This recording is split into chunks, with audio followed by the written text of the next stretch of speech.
it could be your laptop, it could be your mobile phones, with the help of which you can do a lot of transactions. And definitely the multiverse of fintech has expanded as a result of it. It talks about digital payments. Digital payments is the major segment within fintech. And then you have digital banking and the neo banking services. The conventional banks have also changed a lot.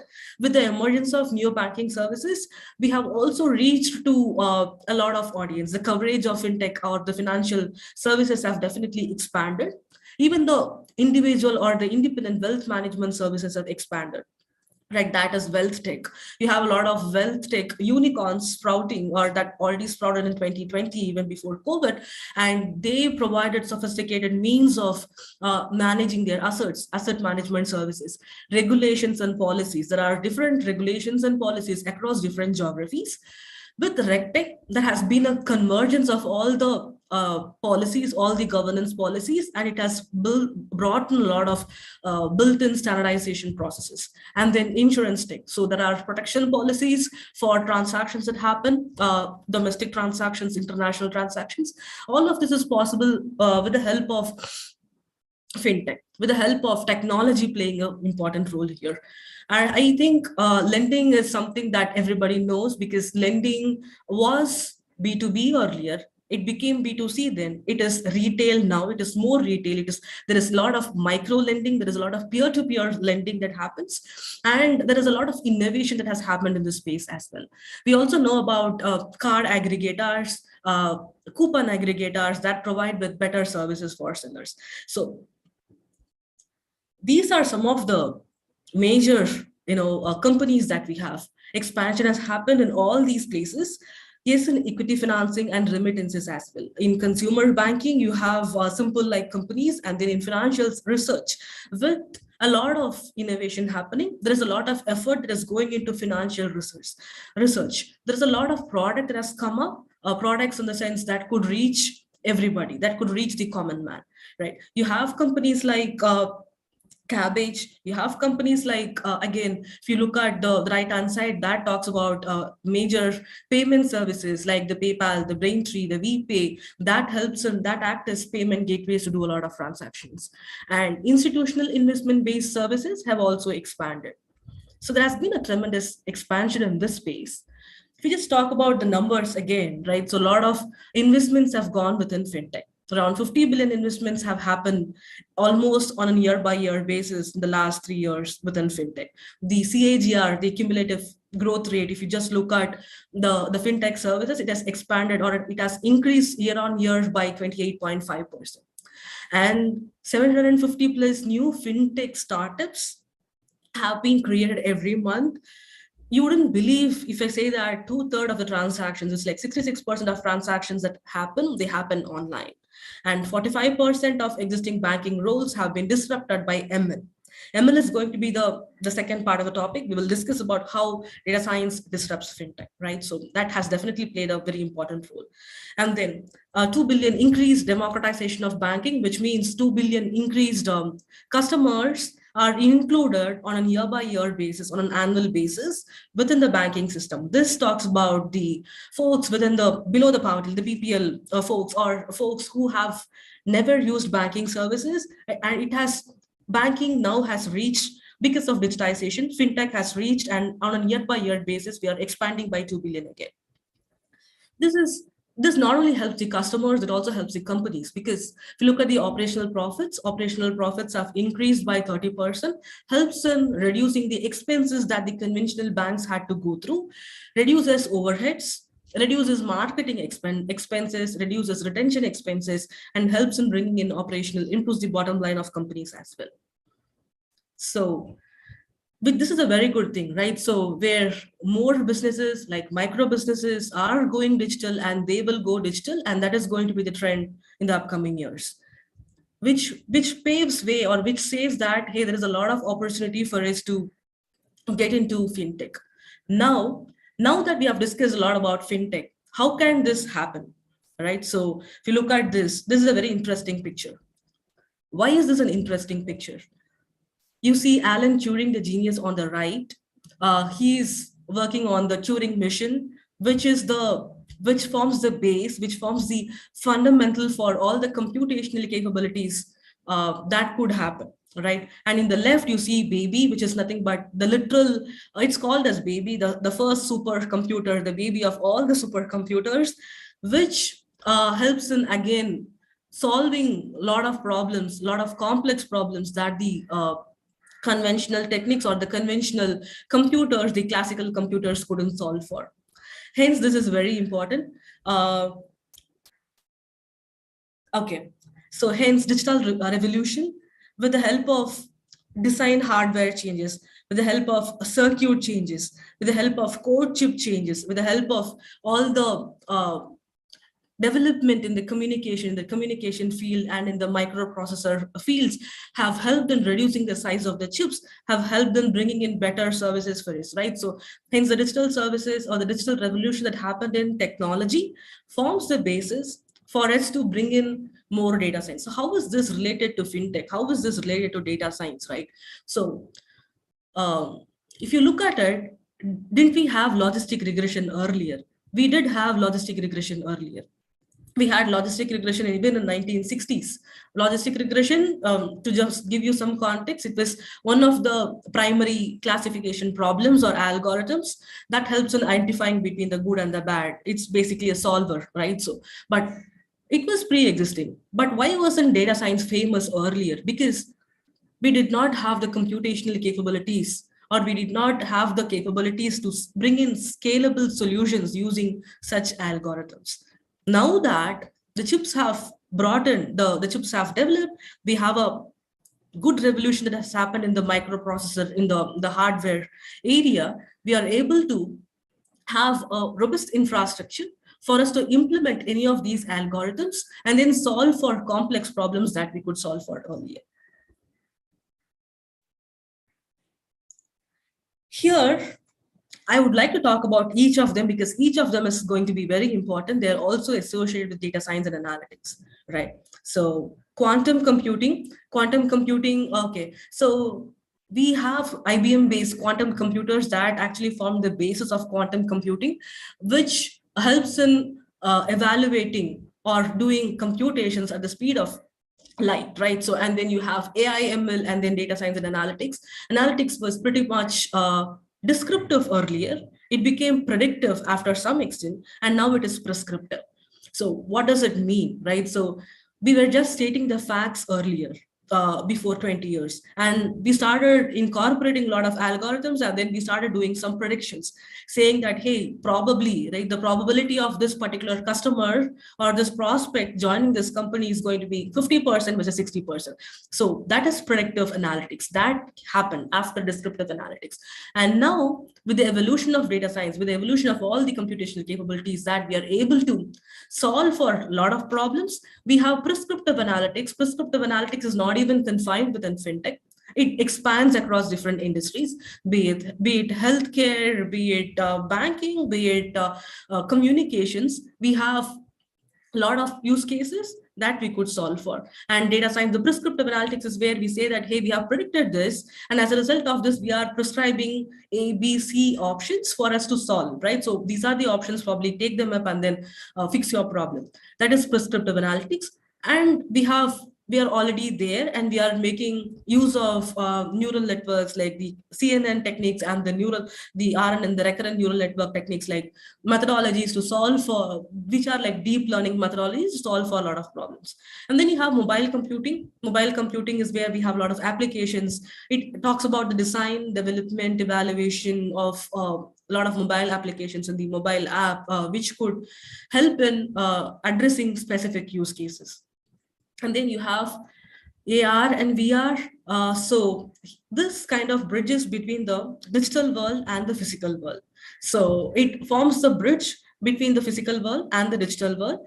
And there is a lot of scope here in terms of expanding and a lot of data science algorithms. This is like, getting into the simulation world and then addressing or creating simulations for gaming, creating simulations for solving, like identifying a drug to solve a terminal disease. So there are various opportunities, there are various use cases which are work in progress, and that has been facilitated by AR and VR.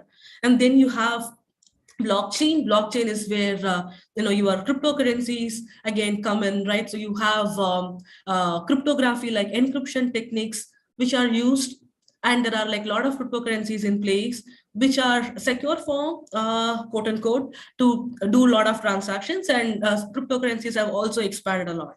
IoT, IoE, right? So IoT is Internet of Things, and then you have Internet of Everything, which we talk about smart devices which could be accessed using your mobile, integrating all the devices and then accessing it through a single control, through a master control, and ensuring that the devices even talk to each other. So all of that is possible through IoT. All of this is tech related. All of this have disrupted fintech, and a lot of these use cases are also data science relevant. They are also analytics relevant.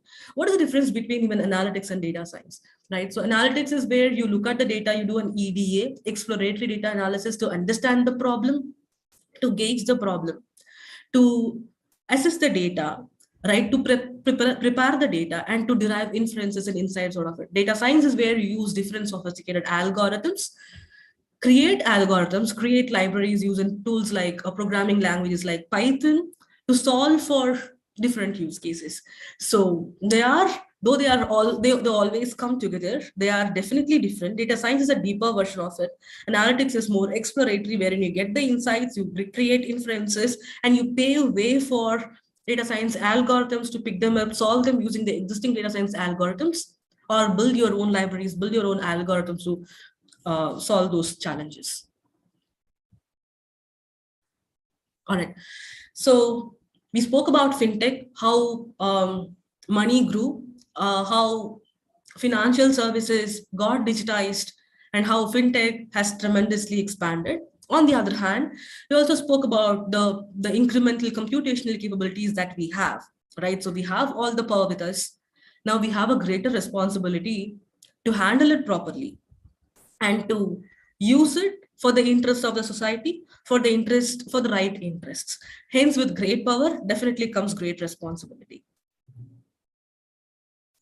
I'm now in this second part. Now that we have emphasized on the importance of fintech, importance of data science, I'm going to give you some use cases. These are some examples, like real-time examples, which we generally see in fintech industry predominantly, but also not limited to fintech industry. It could be expanded to other industries. And what are the various methodologies? What are the various algorithms that we use to solve? What are the various steps? So customer life journey. We have the capability and ability to look at a customer right from his inception, right from pre-onboarding to onboarding. Pre-onboarding is before, when he's a prospect, before he becomes a customer, right? So, and then once he onboards, how do I provision him the right set of products and services that he's seeking out for? How do I ensure that these products and services fit him the most, right? All of those happen after onboarding, and then you have him transacting. They are like early transactions to say, and we will have to look at their usage. We will have to analyze the usage, capture the usage, to see how he is performing, how to constantly manage the wallet share, how to increase the wallet share of a company. Are we doing the right thing for the customer? Are we underservicing him? Are we overservicing him? Are we exploiting him? So all of those would happen using usage algorithms, or looking at market basket analysis kind of EDAs would fit into capture and analyze usage. And then you have constant fraud and risk checks. So any seller who comes in, right, we need to check, or any user who starts using a payment gateway or any platform or even a marketplace, the usual marketplaces wherein we do a lot of transactions. It's very imperative for us to look out for fraudulent users, for risky users, and remove them out of the system, or to action on them so that the other good users aren't impacted.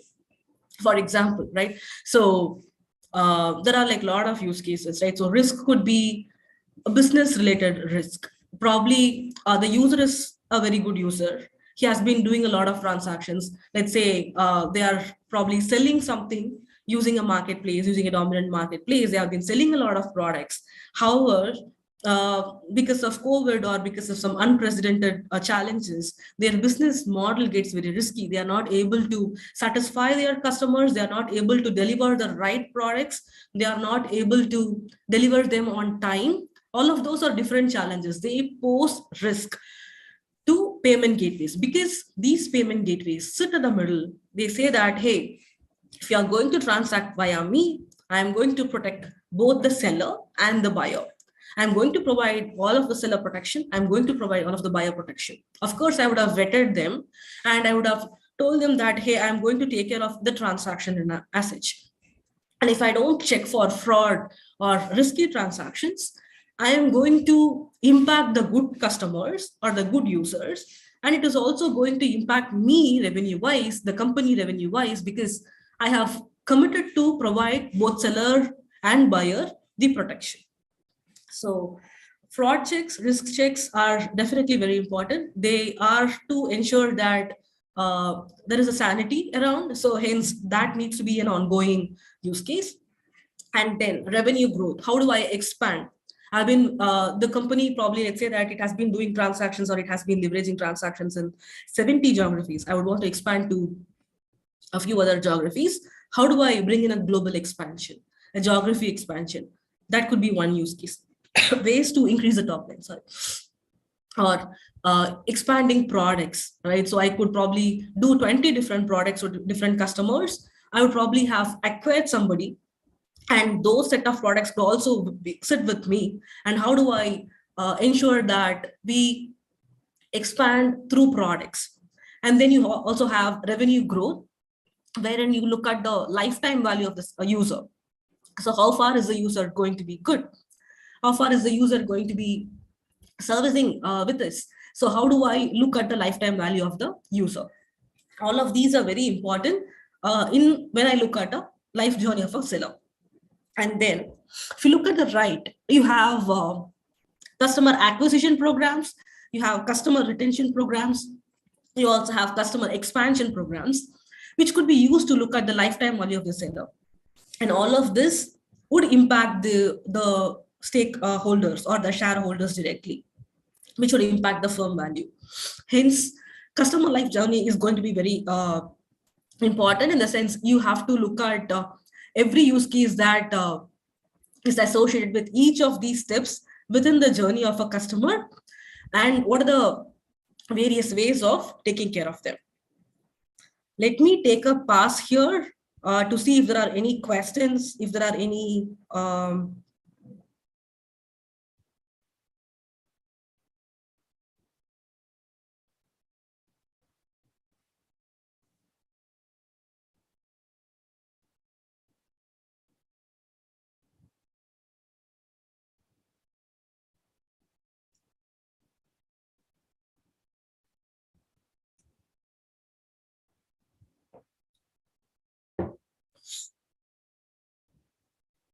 okay. Let me continue.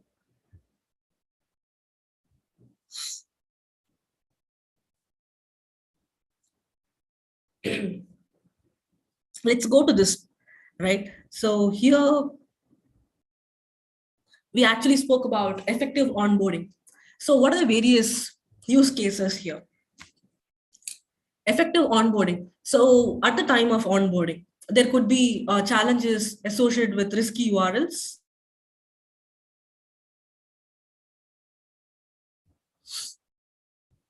Okay, there is a question, probably I'll take this and then the rest of the questions towards the end of the session. How is AR and VR helping in data science in fintech use case? Okay, so virtual reality, right? So this is where we are progressing towards. You know about the metaverse concepts that are coming in that helps in looking at simulations. So various simulations that could not be tested out in the physical world, and you also have a digital world wherein currently digital world is where you have all the simulations in terms of gaming that happens, in terms of various gaming, or you have a lot of virtual currencies that happen. So AR and VR is where it kind of acts as a bridge between your physical world and the digital world, right? So for instance, I do a lot of transactions physically, and then there are like digital transactions that happen virtually. How do I bring in ensure that the bridge that acts between the physical world and the digital world gets abridged? For instance, if I would want to test the particular cryptocurrency, AR and VR could help me in that regard, right? So I could probably use my VR as an and then access my digital world, test it out, ensure that it is completely encrypted, ensure that it has the right encryption algorithms before launching it. So those are some cases which are, again, that is a very premature world which is kind of developing, but there are like definitely a lot of opportunities in that space as well.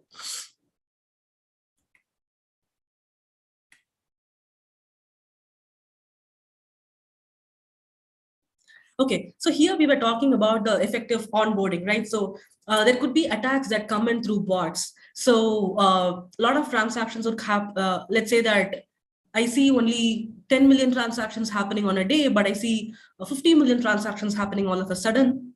I would want to see if there is a presence of bot that impacts that impacts the system. So a bot detection algorithm or a bot network algorithm that identifies, that looks at the frequency of transactions, that looks at the speed of the keyboard, that looks at the mouse behavior, along with captcha, inaccurate captchas, or the time between a captcha that gets displayed on the screen versus the time taken by me to input something for the captcha. So all of those are kind of considered in your bot detection algorithm. And that could be one effective onboarding, right? So that could be one way of effective onboarding.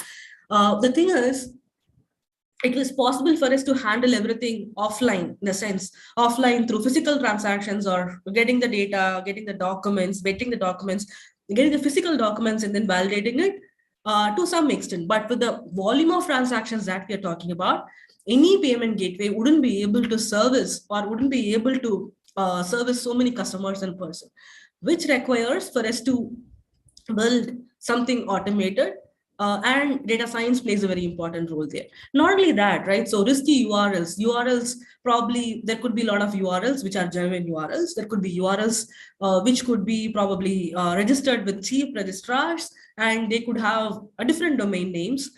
Those need to be tagged, or those need to be identified using your risky domain names, which involves solving for pattern detection or pattern recognition, like use cases wherein you look out for all of those risky URLs or even risky email domains, right?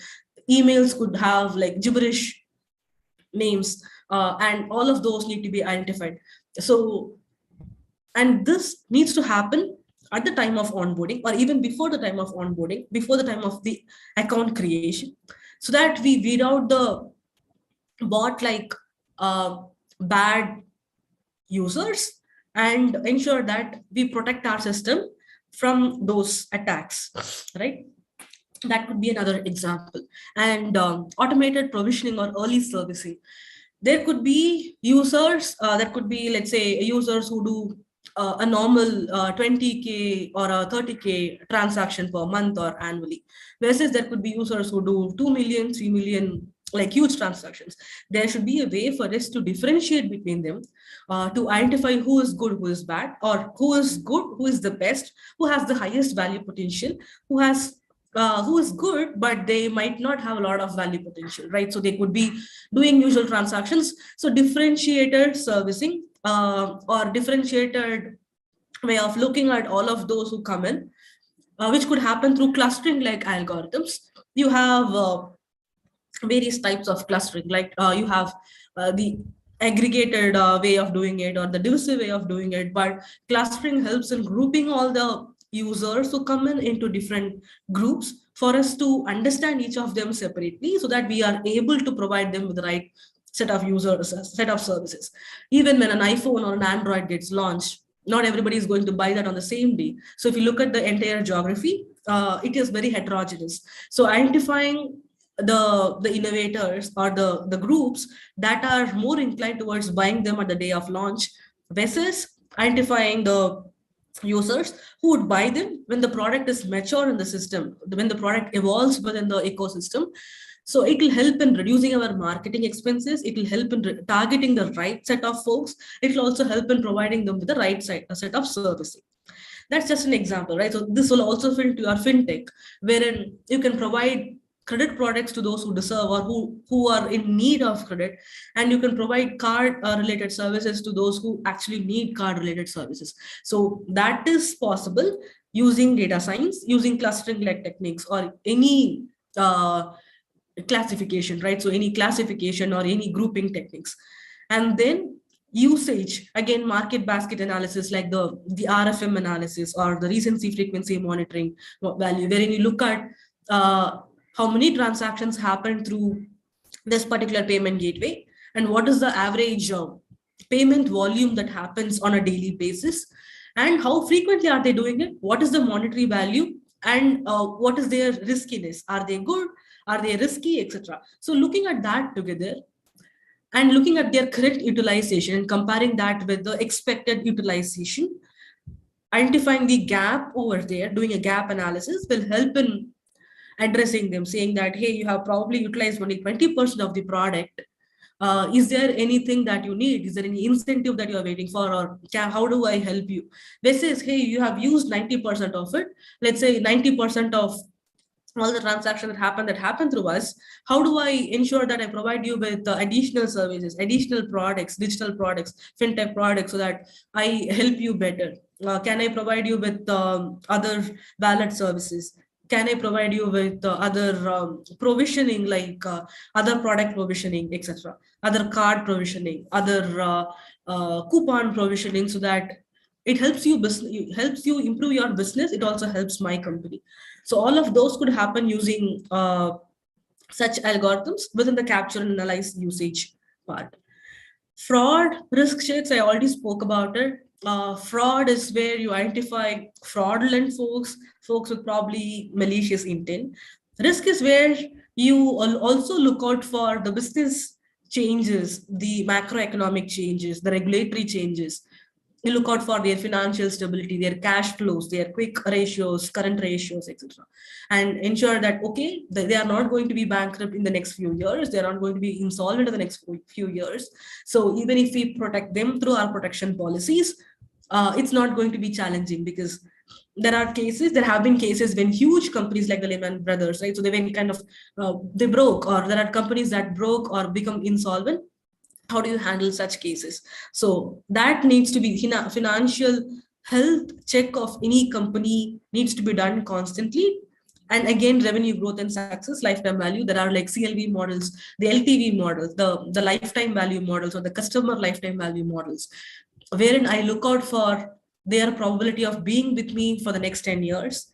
What is their average annual revenue? What is the commission that the company gets because of them? What is the bottom line that the company gets because of them?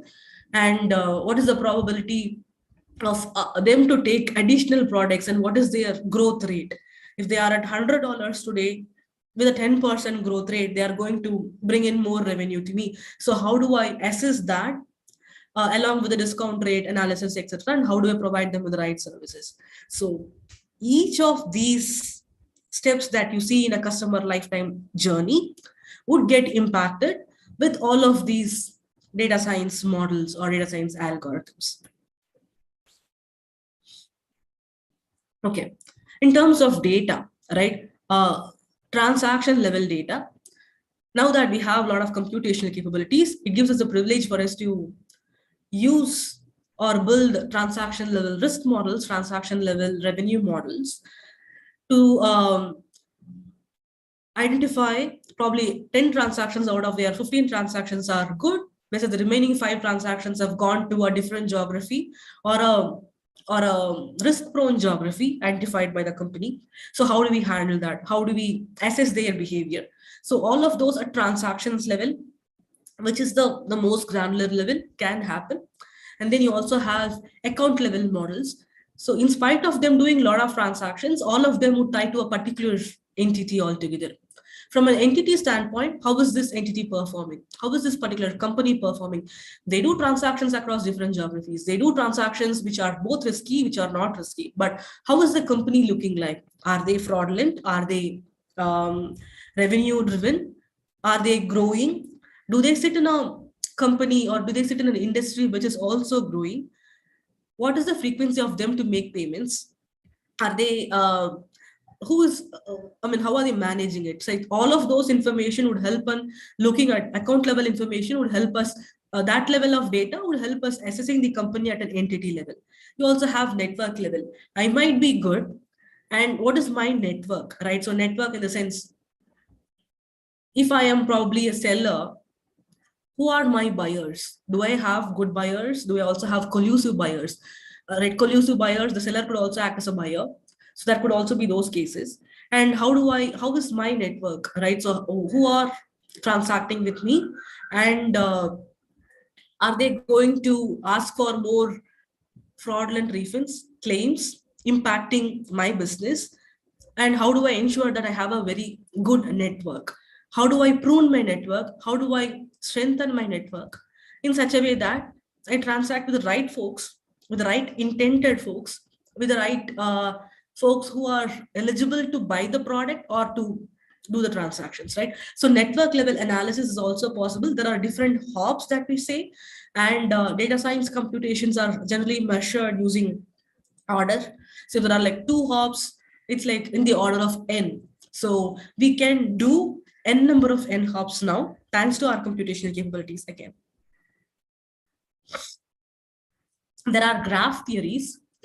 Since it's an overview session, I'm just giving you the names of those topics, but we could definitely discuss more if we have time, right? So there are like these graph topics, like your Dijkstra's algorithm that identifies what are the various nodes and how many hops one needs to do. For instance, let's say that I'm doing a transaction with a particular user. Okay, it's a normal P2P transaction, a friend transaction, friends and family transaction. So I am a retail user, the other person is also a retail user, so it's a clean transaction. That is the first hop. The second hop could be also a clean transaction, third hop could also be a clean transaction. But if the fourth hop, where the money goes, if that is a risky transaction, I need to know about it irrespective of the number of hops. It's important for us to identify or predict money laundering, to avoid such instances where money goes untraced, right? So there could be n number of hops, but I need to know what the last point is or the current point is for us to understand the health throughout the signal or throughout the spectrum. That is very important. And that could happen now using our graph theories, our linking theories, wherein we could identify different nodes and then mark them out and say that probably there is some ambiguity. How do we address it? I just spoke about few examples in terms of risk. There are also various, and this is not even confined to financial services or fintech, right? So this is across the board. This is what you see here in the screen: asset misappropriation, cyber crimes, customer fraud, B2B frauds, B2C frauds, not only within financial services, within energy utilities, within consumer markets, with government and public sector. There can also be cases where URLs get hacked and transactions happen via government and public sector domains, and there could be cyber crimes happening there. And you see the number as 17%. And then there are like technology, media, telecommunication issues, right? So where again, customer fraud or financial statement frauds need to be tracked, etc. So this is just about the risk use cases. And I think this is something that we discussed earlier, right? So it's about building consistent solutions. So these are some examples like the bots, the captcha, the risk URL, fake identity documents. How do I don't want to use an OCR like technique and a character recognition technique to just look out for all the identity documents. Those documents could be both standardized and unstandardized. How do I verify all of those documents, right? There is no way for us to read every document. Can we use, again, AI-based solutions to retrieve the information in any of those unstandardized documents to be able to match them with what is required and combat fraud? So basically, fraudsters could get through using any of these means. And it is not even just with respect to fraud, it could also be around risk also. In all of those cases, we need, with the volume of transactions, we need consistent solutions to assess model complexity, to address data complexities and to solve for those challenges. So how do we identify fraud trends or fraud attacks happening in certain geographies like in a jiffy? How do I ensure that I have a proper infrastructure to handle all the data that come in, for me to look at the data, clean the data, prune the data, understand the data, segregate the data, do a lot of feature engineering. So there is a lot of feature engineering work, right? So you have user data, which could be just the card data or the credit data, the transaction data, the profile data, and then it's a behavioral data. What is my usage? When do I use it? What is my login time? How many hours do I spend? What is my general footprint? So all of those information, transactional information, with who all do I transact, right? So do I transact with only ABC, or do I have a bigger network? How many of them are again risky? So network related data, transactional data, user data, conventional data. Conventional data could be just the profile data. How there are like various data sets that could be used. Once we get the data, there is a bigger chance for us to actually get drowned in the data, because again, it's a first world problem, right? We have a lot of data. How do we solve for it? Feature engineering is very important.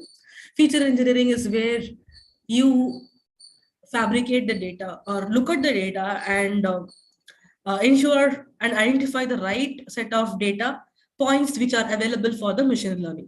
So it could be like a simple t-test or an ANOVA or a p-test for you to look at the statistical significance of every variable that is available, or collate those data sets and then build machine learning models using those data sets. It could be simple machine learning models like your random forest or XGBoost. It could also be sophisticated models using your bagging, or it could also be your neural networks, right? So, but understanding the data and doing feature engineering forms the basic when it comes to data science.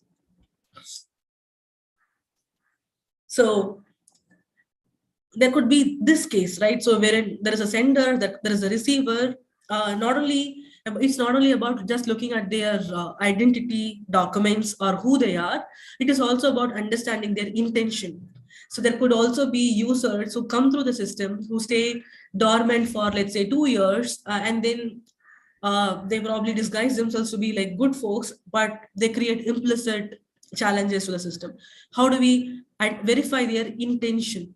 Intention could be verified by looking at their consistencies. So you're not only your customer lifetime value model, but looking at their consistent behavior could also solve for such challenges. So data science could be used in a variety of use cases, and let's not kind of confine it to just understanding the identity, which is like understanding who they are, but also expanding that to what their intentions are and how their business is performing so far. Are they doing the right business? If they are doing a business that is highly risky, how do I identify them? Because that is again going to create regulatory challenges for me and the company. How do I identify them? How do I fix them? I could be good, my identity could be good, my intention could be good, but I might not be financially stable. My company might get insolvent in a couple of years, which means I am going to impact my network. So how do I identify the financial stability? All of those are very important and those are very important use cases in fintech, and they could be solved using data science. This is about, so we spoke about a lot of risk and fraud related use cases, right? So here you also have customer acquisition techniques. So, sorry, a customer acquisition funnel that you see here.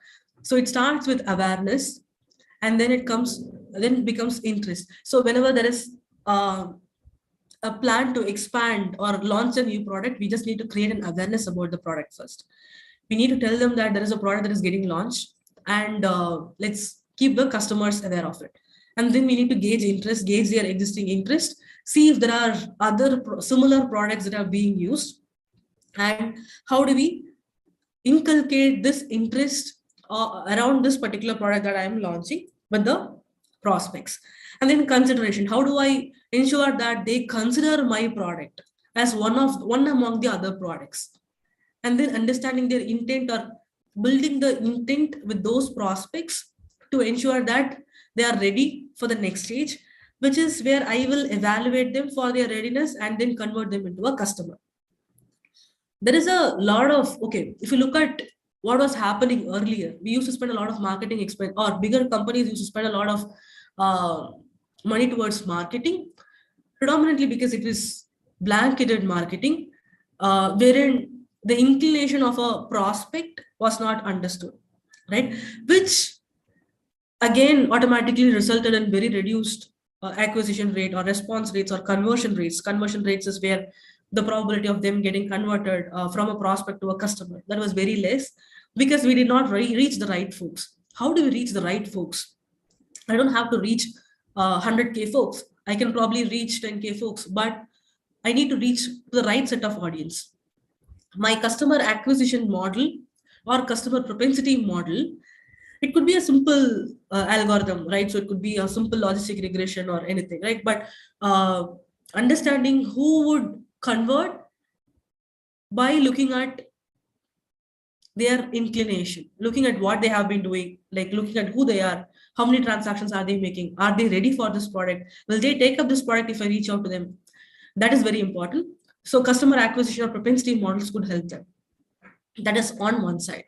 There could also be a lot of existing folks, existing users of your product, but how do you upsell a product? They are doing good. They have been with us for so long. They are probably loyal as well. So loyalty scores, again, loyalty models could help us understand their loyalty scores. So they are good customers, good users. They are also loyal. How do I upsell products? How do I cross-sell products? There are, again, propensity models that could be built, saying that, hey, you have been using ABC. It would also help you to use product D, which could probably help you and me, right? And again, reaching out to the right folks because there is always a cost associated with it. And propensity use cases or upsell, cross-sell use cases could fit in for those folks. And this is just about customer acquisition and the cross-sell, upsell. And then comes retention. Retention in the sense, hey, who is showing slight distrust or slight inclination towards moving to a competitor? How do I address those folks? How do I identify the underserviced folks? There could be cases where I could leave out subsegments or segment of folks, segment of users who are not even addressed, who are not even serviced properly. They might tend to move towards competition. So how do I identify them? How do I treat them properly? And then even within the customer acquisition or the upsell, cross-sell models, how many times do I reach out to them with any campaign? Should I reach out to them 5 times in a month, or should I reach out to them like only once in a month or twice in a month? What is the optimal number of times? What is the optimal contact rate, right? That is called as the contact rate. How do I define that? Again, contact rate models could be built using data science. So if I talk about fintech is not actually prevalent without data science. It's like they are very closely intertwined with each other. Here, more of an elaboration of customer acquisition model, right? So I have my marketing sales costs in order to acquire a customer. I might reach out to them. There could be like 20 new customers. What is my acquisition cost? So if I'm reaching out, by spending $10,000, 10K here, and I'm converting only 20, my acquisition cost is $500. How do I reduce my acquisition cost? Because I might not have probably reached out to the right set of folks. If I had reached out to the right set of folks, I would have gotten 100 new customers here, which would have reduced my acquisition cost again by 5 times. So it need not be 500 here, it could be 100 here. So again, customer acquisition algorithms could solve for such problems. So if I look at applying data science here, right? So there are, the problem statement needs to be right. We need to have the right infrastructure, prepare the right data. And then these are the various features that we discussed: the traditional features, the behavioral features, the real-time network features, geo IPs. Where am I transacting from? Am I a US user transacting from APAC? Am I looking at those like geo IP, mismatches could be a fraud use case. Looking at GOIP could also be a good use case, could be an expansion use case, a company expansion use case. Session tracking, again, how many hours are they spending, etc. Entity, at an entity level, how are they performing? Network, the number of hops that they do. So all of these are very important features which are already available to us in various forms. So for any use case, we might want to look at the data in these segments, right? We might want to categorize the data within these segments and then analyze them separately, and then build that could help us in actually addressing the problem better. Yes, again, it could be a decision tree, it could be a clustering method, it could be a non-hierarchical algorithm or anything, right? So it could be supervised, unsupervised, it could be a neural network like this, anything. But identifying the right algorithm, that comes again by practice, and there is no way of identifying the right algorithm, right? Because there could be multiple ways to solve a particular problem. That comes with learning, that comes with understanding different use cases and then identifying the right method and solving, and comes with practice. So it's about learning, practicing, and then going along with data science and understanding the various techniques as and when new techniques come in, and that will help in and basis the available data. We should also be, there are statistical names, right? So you have the bias variances, etc. So you need to ensure that the model doesn't get overfitted. So all of those also need to be verified, and then the right set of metrics, as in there is a set of assessment metrics they call as the goodness fit test, right? So there are, for instance, for clustering you have Royce and then Pillai's race, etc. So there are methods to ensure that the model is working correctly. So understanding that, understanding the problem statement, getting the right data, breaking down the data, fetching all the relevant data, and then starting with a simple exploratory analysis, and then understanding the various data science algorithms, choosing the right algorithm to solve the problem, testing it, validating it, doing a test validation, and then fitting them with the right metrics that we look out for. What is our objective end outcome? So we need to do that. And that is data science in a nutshell, right? So all of this needs to be done. So it is a lot about experimentation, a lot about doing analysis and then relating that to it. And this is more about applying data sciences. And this is not even related to fintech. This could be expanded to any domain as we get into it. So and this is all I have. I see that there are questions. I'm going to address. Okay. So just a minute. So first of all, thank you for the wonderful session. Before we answer the questions, we have put up a poll about feedback. We would like to please answer the questions, as it helps us to conduct more such sessions.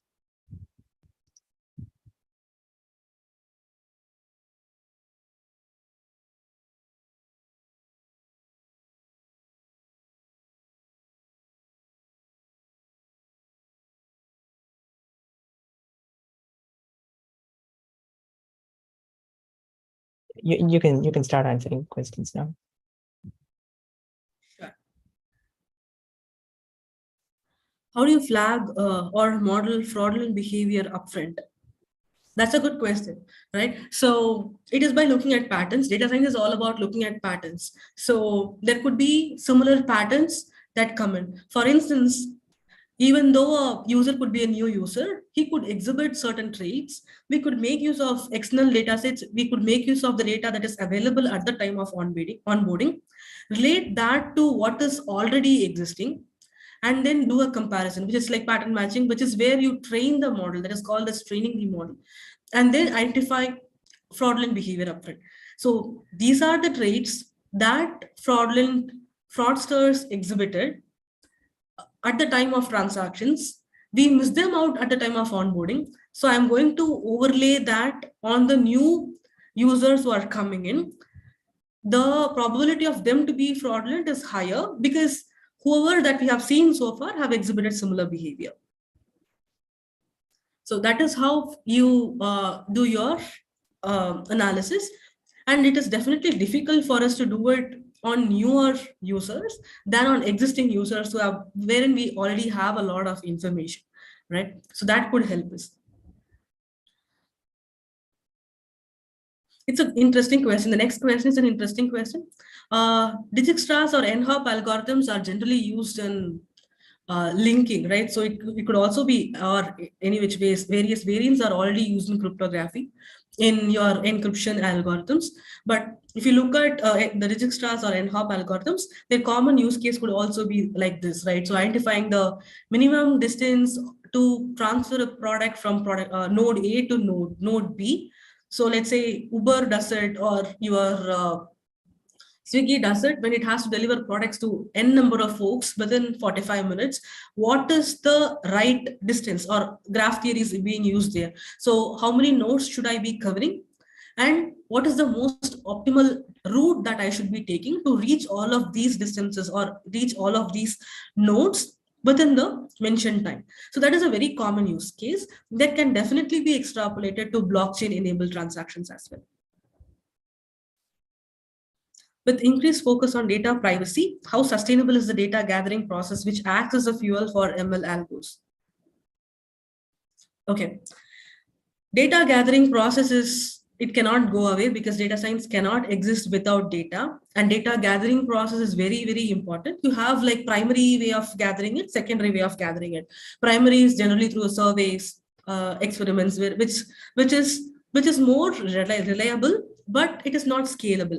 Your secondary data is where you look out for various options like external vendors or internal data that the users given, etc., which is available in abundance. Data gathering is very, very, again, important because accurate data gathering could help us build accurate data science models to do the right analysis. And data privacy is always going to exist, especially not even in fintech or financial services only. It is required across all the domains.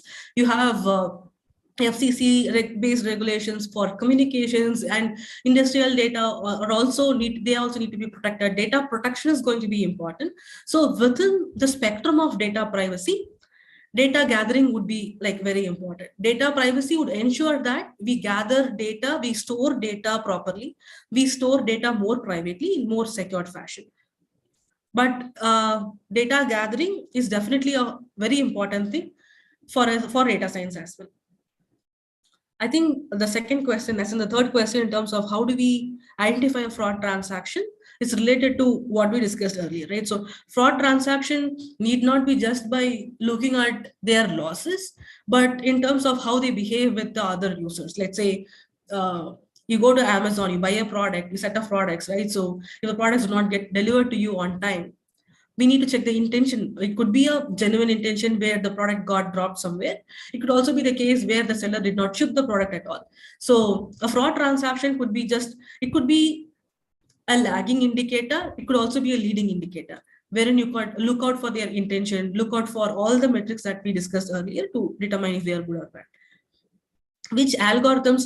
Okay, I would suggest you not to get confined to any algorithm, any methodology, right? So though I spoke about those algorithms, concepts in terms of understanding the problem or identifying it, right? So 80% of the problems could actually be solved using very simple techniques. You don't have to get into deep learning. It could be solved using traditional ML techniques, or even neural networks could be an extrapolation. If you are beginners in fintech data science, you could solve a lot of problems by just getting into analytics. When you get into analytics, when you start doing a lot of explorations, you could also slowly get into algorithm consumption and then algorithm building. Algorithm consumption, a lot of us do algorithm consumption, which is again data science, right? So, but algorithm building also happens, library creations also happen, but that gets into the research part of it. So it is not very complicated. So you can start with analytics and then get going there. Yes, they are basically using pre-trained models. Yes, predominantly. That's right.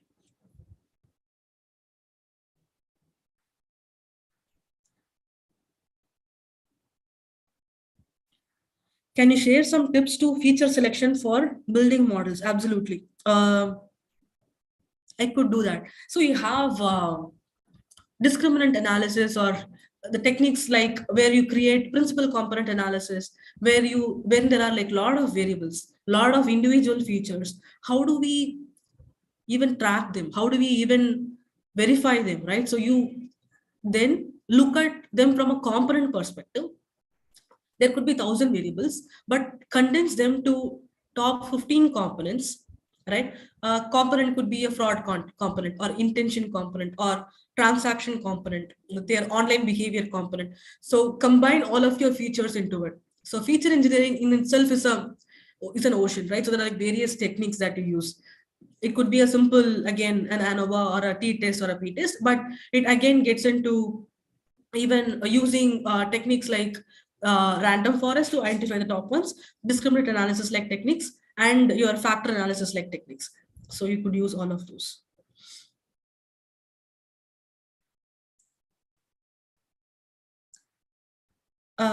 Okay. Can you share tips or give me an idea about building a model for loan approval or system? Yes. So I would probably want to understand the use case better. But if you are looking at loan approval model, we are talking about the probability of getting the loan approved.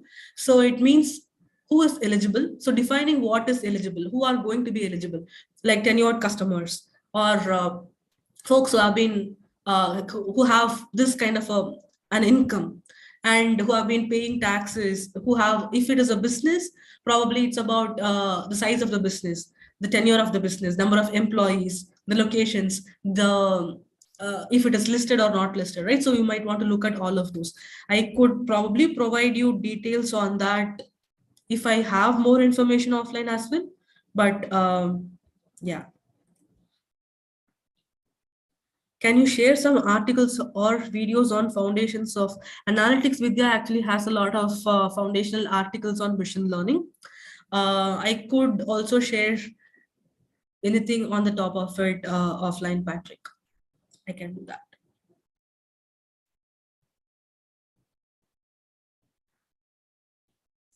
So if you have any questions, you can also reach out to my LinkedIn. And I know that analytics Vidya also has a lot of courses, foundational courses, a lot of courses where you can understand it. But if you have any specific questions, please reach out to me LinkedIn, and I can definitely help you with that. Thanks a lot, Meenakshi. On behalf of Analytics Vidya, I would like to thank you for your time and for delivering such a wonderful and informative session. I'm sure our audience found it insightful, and hopefully you can conduct more sessions with you in the future. I'll be sharing the LinkedIn profile in the chat. So I hope you guys have filled in the feedback poll. If not, I would request you to please fill in the poll, as it helps us to conduct more sessions. If you wish to conduct a webinar or are facing difficulty in registering, you can connect with us at editor@analyticsvidya.com. We will be back with another session on January 8th, which is tomorrow. And until then, take care. Thank you. Thank you so much for your patience. Thank you for attending the session, and thank you, Vikram, for hosting it. Thank you.